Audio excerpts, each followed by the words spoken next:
नमस्कार, कंज्यूमर अड्डा में आपका स्वागत है। आपके साथ मैं हूं विपिन भट्ट और आज बात होने जा रही है इंटरमिटेंट फास्टिंग की। जी हाँ, एक ऐसा शब्द जो इन दिनों बहुत लोकप्रिय है वजन घटाने को लेकर। लेकिन सवाल यह है कि क्या ऐसी फास्टिंग खतरनाक है? आखिर हम ये क्यों कह रहे हैं कि ये खतरनाक है? ऐसी क्या बात हुई है? तो एक रिसर्च आई है अमेरिका से, वो ये कहती है कि ये बहुत ज़्यादा खतरनाक साबित हो सकती है, खासतौर पे आपके दिल के लिए। तो आइए सबसे पहले उस रिसर्च को देखते हैं क्या कहती है, और फिर आज इंटरमिटेंट फास्टिंग में डीप डाइव करेंगे, अंदर तक जाके देखेंगे कि ये क्या है, किस तरीके से काम करती है और किन खतरों के बारे में आगाह किया जा रहा है। तो राइट, इंटरमिटेंट फास्टिंग, जैसा मैंने कहा, अमेरिकन हार्ट एसोसिएशन की ये रिपोर्ट है, कहती है कि सीवीडी यानी कार्डियोवैस्कुलर डिसीजेज यानी दिल से जुड़ी हुई जो बीमारियां होती हैं उनसे मौत का खतरा 91% ज़्यादा होता है अगर आप इस पैटर्न को फॉलो कर रहे हैं। सीवीडी यानी कि जैसा मैंने कहा कार्डियोवैस्कुलर डिसीजेज, दिल से जुड़ी हुई बीमारियां। 16 घंटे उपवास रखने वालों पर यह रिसर्च की गई है। 16 घंटे उपवास यानी इंटरमिटेंट फास्टिंग, आगे बताएंगे और कैसे या क्या। हार्ट डिसीज, कैंसर है तो ज़्यादा खतरा बढ़ जाता है अगर ऐसे लोग इंटरमिटेंट फास्टिंग कर रहे हैं। और साथ में ये भी कहा गया है कि फास्टिंग पर और ज़्यादा रिसर्च की ज़रूरत है, यानी जितना डेटा फास्टिंग को लेकर हमारे पास है और हम जो समझते हैं फास्टिंग को लेकर, उस पर अभी और रिसर्च होनी चाहिए।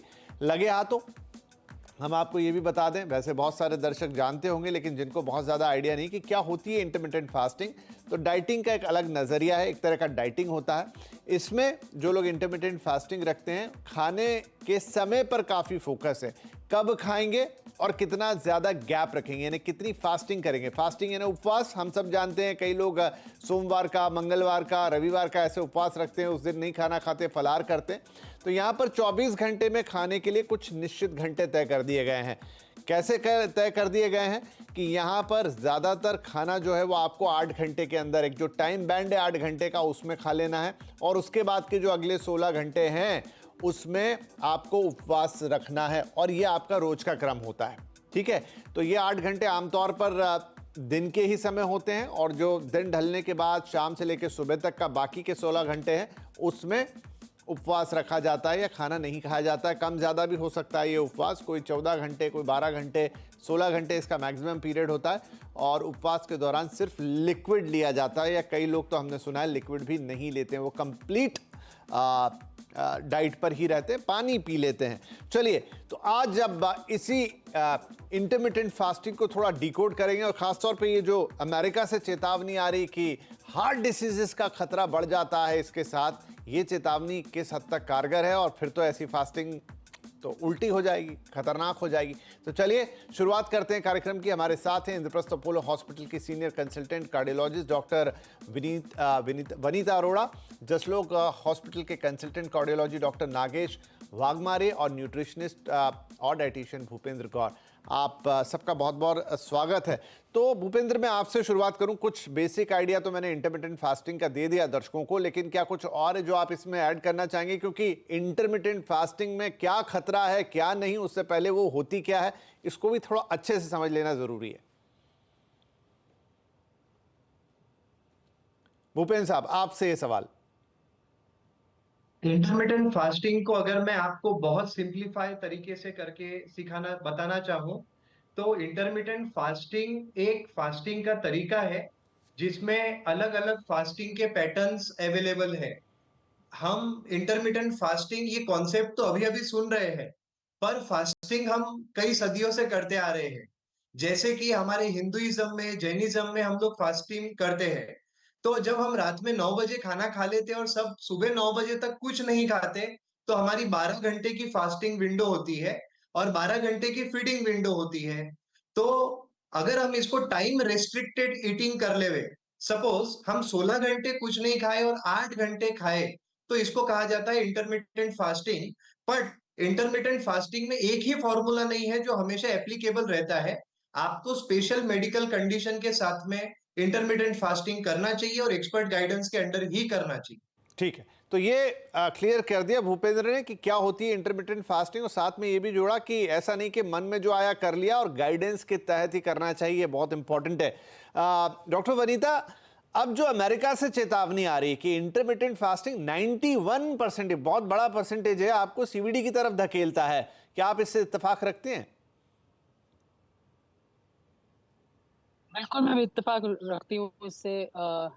Intermittent fasting according to me, जब आपने मेरे को ये मैसेज भेजा था इंटरमिटेंट फास्टिंग पे बात करना है, यहाँ पे करना है, I instantaneously Vipin ji said yes, because मेरे हिसाब से जितना नॉन फिजियोलॉजिकल ये कॉन्सेप्ट है इंटरमिटेंट फास्टिंग का, मैंने और कुछ नहीं देखा आज तक।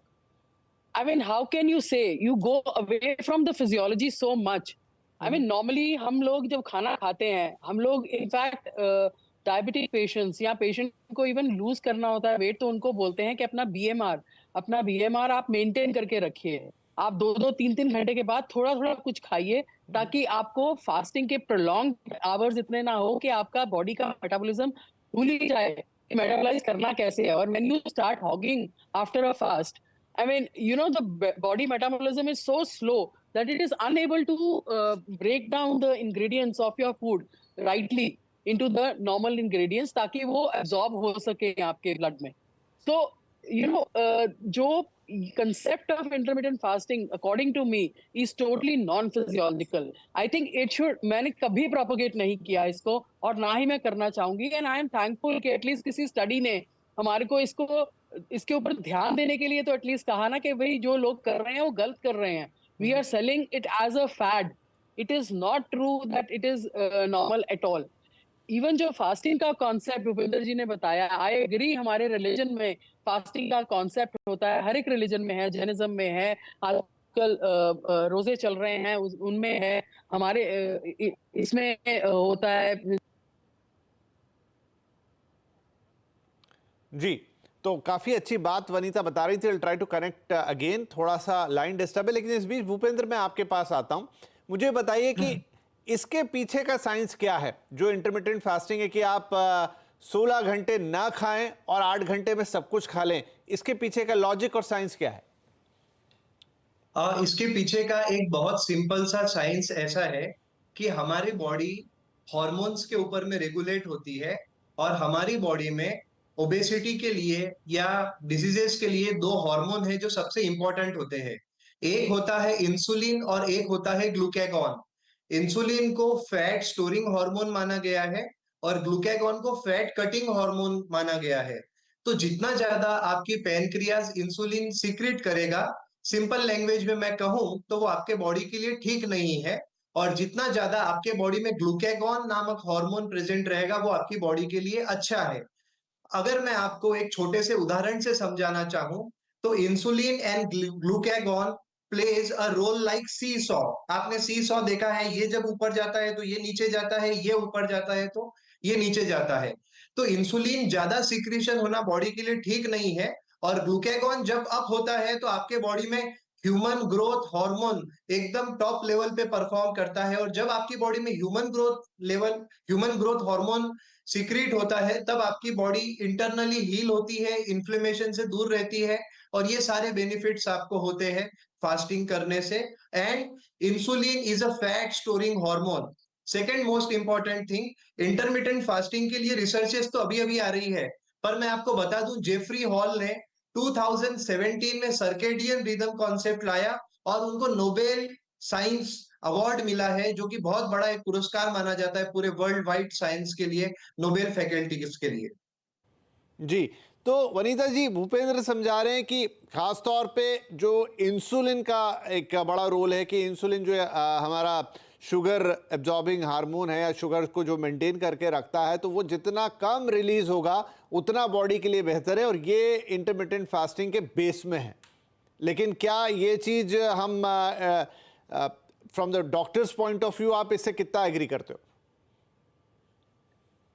I don't agree with it absolutely because insulin, I agree कि हमें इंसुलिन चाहिए होता है to metabolize the amount of sugar that is being produced in the body, और जो हम खा रहे हैं उसको करने के लिए. लेकिन आप देखिए, इंसुलिन पैंक्रियास को भी तो याद कराना पड़ेगा ना कि भाई आपने इंसुलिन निकालनी है. अगर हमने 16 घंटे का गैप दे दिया पैंक्रियास को, वो तो भूल ही जाएगा कि उसने इंसुलिन निकालनी है. This is how the body modifies itself. when you are putting them into a 16 hours fasting thing, that it forgets to metabolize. This is exactly what I am trying to emphasize on. जो भास्कर साहब ने बोला about the circadian rhythm, the circadian rhythm has never shown that you have to keep a fasting of 16 hours.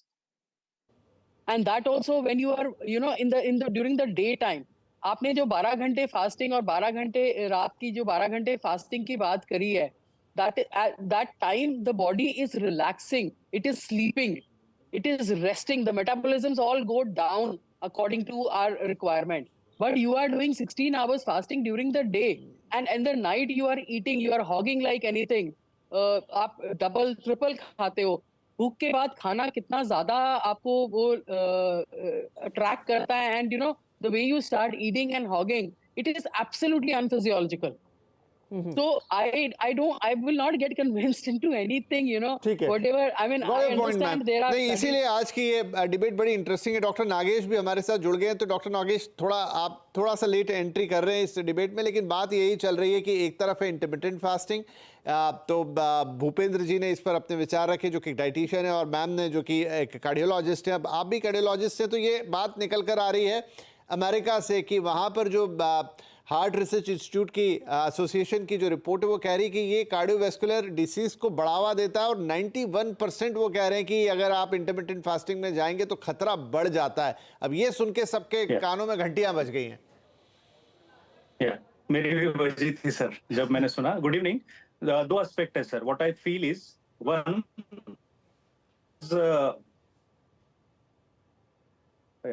sorry, as madam said, it is not physiological to starve for a longer duration.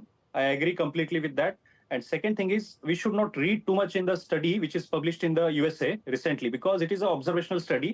That too, they had prepared a questionnaire and asked the people based on their memory for what duration they were fasting. So I think we need to wait for more evidence which is having confidence and good methodology in that. Then only we can comment. But I feel from a cardiac perspective, it is better that the person eats limited amount at frequent intervals so that the physiological demands are met. And we have to ultimately keep the calorie count in check. It is the balance of what we are eating and how much we are spending. जी हाँ, मुझे भी मैं भी इस point पे थोड़ा आके यहीं रुकता हूँ कि आपने जो कहा कि एकदम से गैप कर दें, वो भी शायद ठीक नहीं है. और भूपेंद्र, मैं आपके पास आता हूँ कि रादर देन कि आप कैलोरी को ही कम कर लो, आप खाने को रिस्ट्रिक्ट कर दो, बेटर है कि आप बैलेंस में खाओ, जब भूख लगे तब खाओ. हाँ, मैं ये कहता हूँ कि फालतू की चीज़ें ना खाएं. ऐसा भी नहीं कि रात की 3 बजे उठ के ढेर सारा पेट में ठूस लिया या जो भी है, वो गलत है. लेकिन आप खाएं, अच्छा खाएं, और फिर उतना ही बर्न करें. मतलब रादर देन भूखे रह के अपने वजन को घटाएं, आप सही खाना खाएं और फिर एक्सरसाइज करें, वॉक करें, साइकिल चलाएं, क्रिकेट खेलें, बैडमिंटन खेलें, जो करना है वैसे करके अपनी कैलोरीज को बर्न करें. क्या ये ज्यादा बेहतर तरीका नहीं है? इंटरमिटेंट फास्टिंग ऐसा लगता है कि आप किसी को बस भूखा रख दो और उसका वजन घटवा दो. विपिन जी, मैं किसी को भी भूखा रखने के फेवर में बिल्कुल नहीं हूं. मैं तो आपको ये बताना चाहता हूं कि हमारे बॉडी में protein, carbohydrate, fat, vitamin, mineral, fibre and water, ये माइक्रो एंड मैक्रो न्यूट्रिएंट का एक प्रॉपर बैलेंस हमारे बॉडी में जाना चाहिए. और ये प्रॉपर बैलेंस जाता है विद कैलोरी काउंटिंग. तो इसके आपको एंडलेस फायदे होते हैं. और बहुत समय तक के स्टार्विंग रहना, बहुत समय तक के भूखा रहना बिल्कुल भी एडवाइजेबल नहीं है.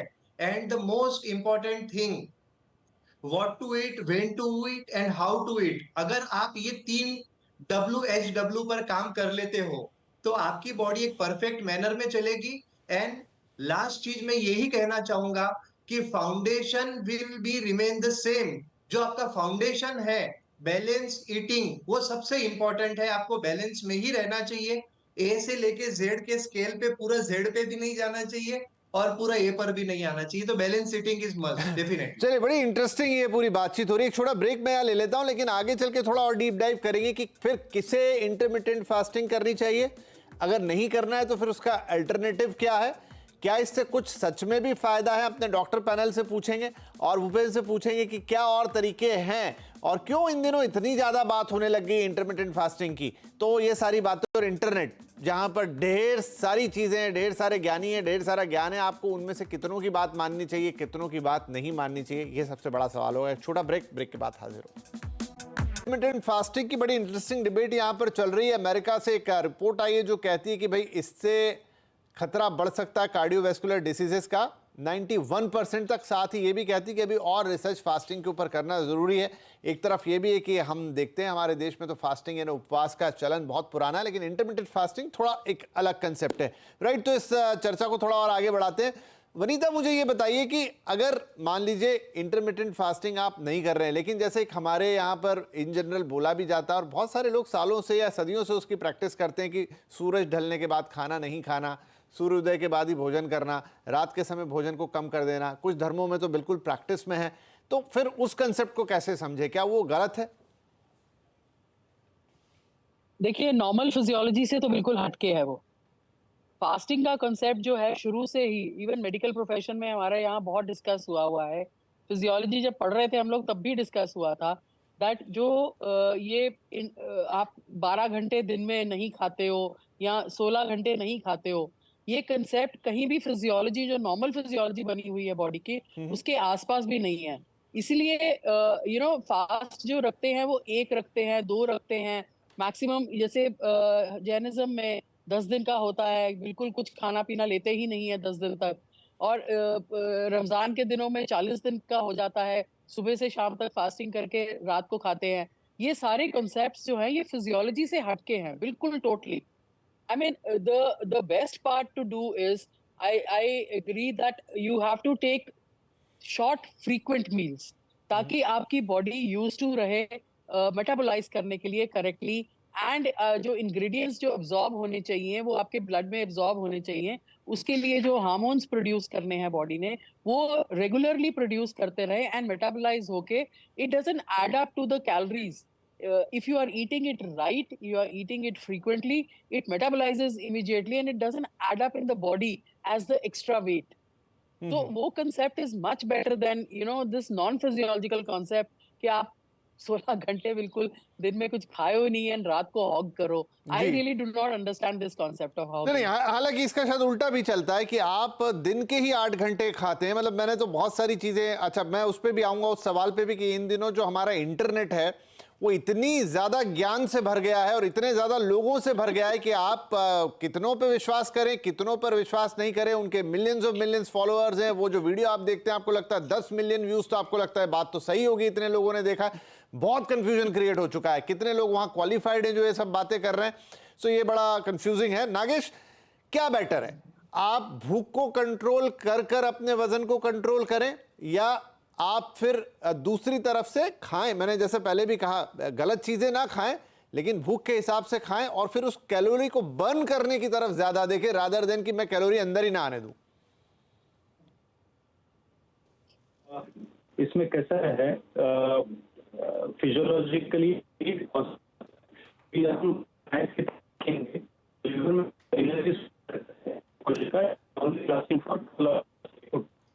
आज बहुत अच्छी बातचीत है लेकिन आज सारी लाइंस हमारे खराब है, फोन लाइन की भी आवाज शायद प्रॉपर नहीं आ रही। एनीवे, भूपेंद्र मैं आपके पास आता हूं। जो मेरा एक अहम सवाल है कि आजकल बहुत सारे लोग ना, आपने भी शुरू में कहा कि बिना गाइडेंस के इस चीज को ना करें, लेकिन इतना सारा ज्ञान, और आप जानते हैं इस समय कि व्हाट्सएप हो गया, यूट्यूब हो गया, फेसबुक हो गया, इंस्टाग्राम हो गया, ट्विटर हो गया, लोग बिल्कुल ब्लाइंडली फॉलो कर लेते हैं और मुझे डर उस बात का है।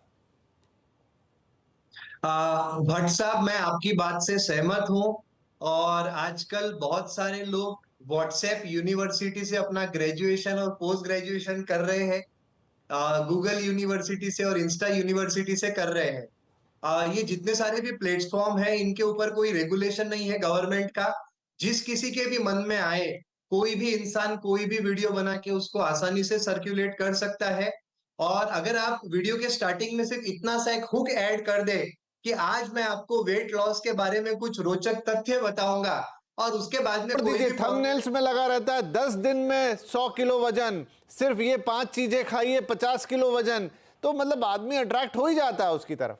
ये सिर्फ इंटरेस्टिंग हुक है ह्यूमन साइकोलॉजी को परसुएट करने के लिए और उस वीडियो में एंटर करके उस टेक्निक को अप्लाई करवाने के लिए। इसमें कोई एविडेंस बेस्ड साइंटिफिक डेटा नहीं रहता है। तो व्हाट्सएप यूनिवर्सिटी और यूट्यूब यूनिवर्सिटी से हमेशा सावधान रहे। आपकी क्या मेडिकल कंडीशन है, आप एक्सपर्ट से तो बात मुझे ये करें, बताइए कि उनकी किन लोगों को इंटरमिटेंट फास्टिंग की जरूरत होती है? क्या हर आम व्यक्ति को हम बोलेंगे कि जाइए और इंटरमिटेंट फास्टिंग कीजिए? बिल्कुल हम कह ही नहीं सकते हर आम व्यक्ति को। रादर देन हम ये कह सकते हैं कि जंक फूड का इंटेक कम करो, शुगर का इंटेक बैलेंस रखो, रोज 1 घंटा वर्कआउट करो और what to eat, when to eat, how to eat पे ज्यादा फोकस करो और हेल्दी रहो लाइफ टाइम। जी, फिर भी आप जैसे मान लीजिए किसी को तो सजेस्ट करते हैं कि इंटरमिटेंट, तो वो कौन लोग होते हैं?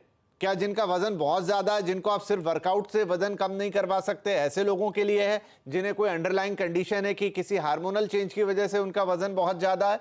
किसके लिए? फिर इतनी बातचीत क्यों इसके बारे में? इंटरमिटेंट फास्टिंग जो है वो जनरली उनको सजेस्ट किया जाता है जिनका एक हेल्दी वेट है। सपोज अगर कोई 80 टू लेके 90-100 केजी का इंडिविजुअल, उसको भी 16 आवर्स का तो बहुत कम किया जाता है। 12-13 आवर्स नॉर्मल कंडीशन में जो लोग हम सभी करते ही है, जनरली उतने ही टाइप का रिकमेंड किया जाता है। मैं आपको एक इंटरेस्टिंग फैक्ट और बताना चाहता हूं। अभी तो मैंने एक रिसर्च में ये पढ़ा था कि आपको 1 ही घंटा खाना है और 23 घंटे नहीं खाना है। इस कॉन्सेप्ट को उन्होंने नाम दिया warrior diet.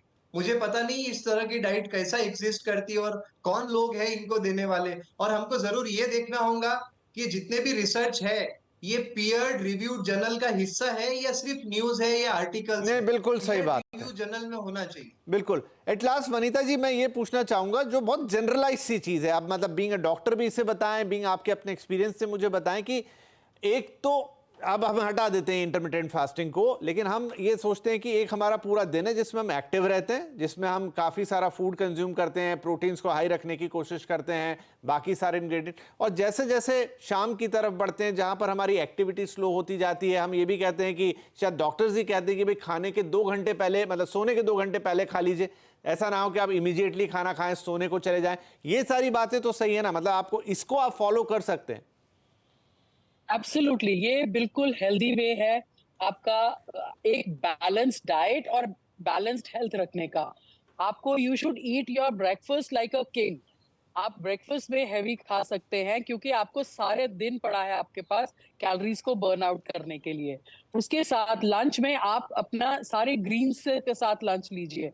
I mean add more colour to your lunch, you know, white, red, green, everything. That means salad, fruits, and you add a good amount of dal, roti also in that, chawal also in that. So mixed करके आप lunch लीजिए, but have your dinner like a beggar, which means the big quantity of your dinner should be very very less. And क्योंकि metabolise करने का time नहीं मिलेगा ना, आप सो जाएंगे तो बॉडी को टाइम नहीं मिलेगा। इसके साथ साथ you know at least 40 minutes of walk covering 4 kilometres is so good for your cardiac health. 40 minutes walk 4 kilometres cover करते हुए आपकी कार्डियक हेल्थ परफेक्ट रहती है, आपकी जो एक्स्ट्रा कैलोरीज होती है वो बर्न आउट हो जाती हैं। एक बैलेंस डाइट रख के चलना। And I am telling you Vipin ji, junk food is a total no.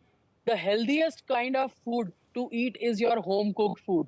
Please school में वापस चले जाइए, टिफिन बॉक्सेस अपने लेके जाइए। काम पे मैं भी लेके जाती हूँ, मैं भी लेके आती हूँ घर से टिफिन।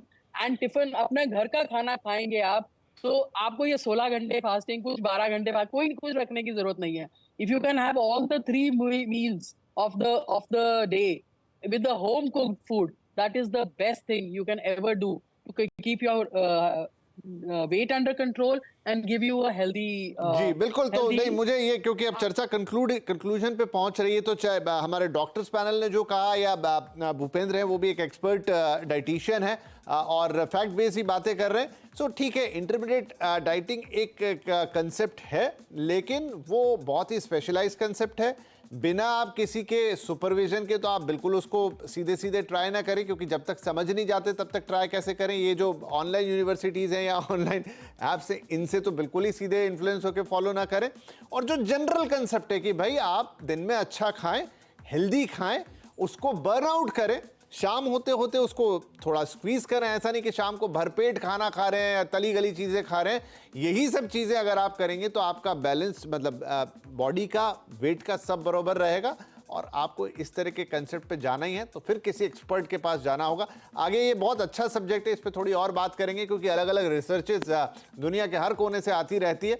और आगे बात करेंगे कि कितना उल्टा असर ये कर सकता है। लेकिन ये तो तय है, नॉर्मल तरीके से भी आप अपनी सारी चीज़ों को बैलेंस रख सकते हैं। एक्सपर्ट गाइडेंस के बिना कुछ मत कीजिए। बहुत शुक्रिया आप सभी मेहमानों का इस कार्यक्रम में शामिल होने के लिए। नमस्कार।